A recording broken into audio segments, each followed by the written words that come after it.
আব্বা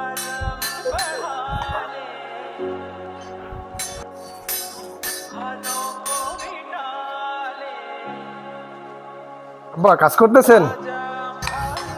বাবাজান তুই কে লেগাইছস? আব্বা ঈদ তো আয় হলো, আমার বন্ধুরা সবাই জামা কাপড় কিনে লাইছে, আমার কবে কিনে দিবেন? বাবারে তুই তো জানস মানে বেতন বেতন পাই নাই, তোর কেমনি ঈদের জামা কাপড় কিনে দেবো? আব্বা আপনি প্রতি জামা লাগে এমন করেন, এবার আমার জামা কিনে দিতে হবে, নাহলে বাচ্চা যাবো গা।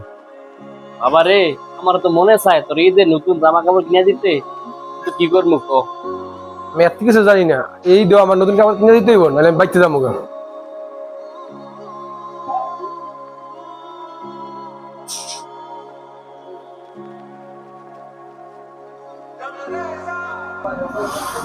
আসসালামু আলাইকুম মালিক। ওয়ালাইকুম আসসালাম। কি জন্য আসছো বলো?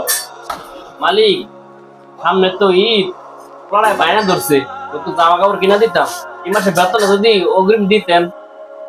রোজার মাস, দোকানে কাম কাজ নাই, আর মাস শেষ হইতে এখনো তো অনেকদিন বাকি, এখন আবার তো টাকা টুকা দিতে পারবো না। আচ্ছা ঠিক আছে।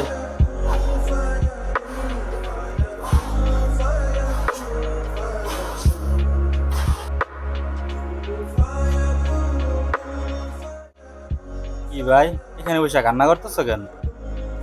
এই যে কান্না করতেছি শোন তাহলে। আমি এত কিছু জানি না, এই দেওয়া আমার নতুন কাপড় কিনে দিতে হইব, নাহলে আমি বাচ্চা যাবো গা। এই মাসে বেতন যদি অগ্রিম দিতেন। মাস শেষ হইতে এখনো তো অনেকদিন বাকি, এখন আবার তো টাকা টুকা দিতে পারবো না। ও তাহলে এই কাহিনী। আসলে ভাই, ভাতিজার কথাই কি কমু কন, ওই অত পোলাহের মানুষ, ওর তো মনে চায় ওর বন্ধু বান্ধব যেমন জামা কাপড় কিনে ওইরকম জামা কাপড় পরতে। আচ্ছা, ওরা কই গেলে পামু কন তো আমারে? বাইরে হ্যাঁ তো কইছে বাইতে বার হয়ে যাইব গা, কিন্তু এখন কই আছে কেমনে কমু? আরে ভাই আপনি কাইন্দেন না তো, আমি যা দেখতেছি ভাতিজা কই আছে, আপনি বাড়িতে যান।